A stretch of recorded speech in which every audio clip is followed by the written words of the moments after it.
ഈയിടെയായിട്ട് കുഞ്ഞു കുഞ്ഞു ഫ്രെയിംസ് ക്രിയേറ്റ് ചെയ്യാൻ തുടങ്ങിയിട്ടുണ്ട്. അപ്പോൾ അതിനൊരു ടേബിൾ അത്യാവശ്യമായിരുന്നു. വീട്ടിലിരുന്ന പഴയ ടി വി എടുത്തിട്ട് ഒരു ടേബിളാക്കിയാലോ എന്നുള്ള ചിന്തയിലാണ് തുടങ്ങിയത്. പഴയ ടി വി ആയതുകൊണ്ട് തന്നെ ഇതിനെ നന്നാക്കാൻ പറ്റില്ല എന്ന് ഓൾറെഡി ടെക്നീഷ്യൻ പറഞ്ഞിട്ടുണ്ടായിരുന്നു. അപ്പോൾ ഇതിൻ്റെ സ്ക്രീൻ എന്തിനു യൂസ് ചെയ്യാമെന്നുള്ള ചിന്തയിലാണിത് സ്റ്റാർട്ട് ചെയ്തത്. റൂട്ടർ വെച്ച് ഞാൻ 4 ഹോൾസ് ഉണ്ടാക്കുകയാണ് ആദ്യം ചെയ്തത്. ടി വിയുടെ പുറകു വശത്തുള്ള ആ 4 ഹൂക്ക് ഇതിനകത്തേക്ക് ഇറക്കി വെക്കാനുള്ള പ്ലാനിലായിരുന്നു.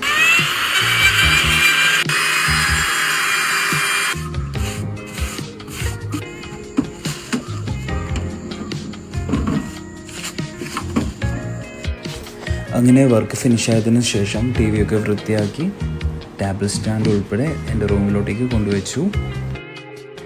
ആദ്യം ഞാൻ പറഞ്ഞ പോലെ തന്നെ ഓൾറെഡി ഞാനിപ്പോൾ തുടങ്ങിയിരിക്കുന്ന ഈ കുഞ്ഞു ഫ്രെയിം ബിസിനസ്സിന് വേണ്ടിയിട്ട് ഒരുപാട് ഉപകാരപ്പെടുന്ന രീതിയിലാണ് ഞാൻ ഈ ടേബിൾ നിർമ്മിച്ചിരിക്കുന്നത്. പിന്നെ ഇത് നിങ്ങൾ ഈ കാണുന്ന മിനി ഫ്രെയിം ഉണ്ടല്ലോ, അതിന് വെറും 19 രൂപ മാത്രമേ ഉള്ളൂ കേട്ടോ.